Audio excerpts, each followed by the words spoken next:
rebels, and now we stand faced with one of their leaders, a typical Oriental who dares to rise above his station, seeking powers and positions that could never be rightfully his.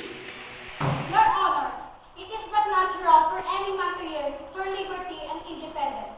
My client's actions must be understood in the context of his desire for the betterment of his people. Walang katarungan ang nangyaring paglilitis kay Rizal.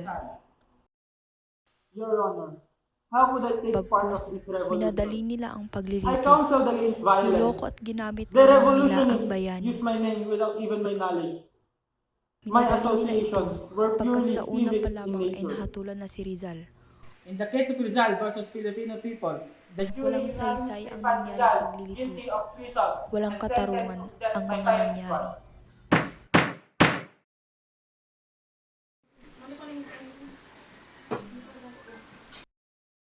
Padre Visa, Padre Mata, salamat at nakabisita kayo sa akin ngayon. Ito na lamang ang kaya namin gawin.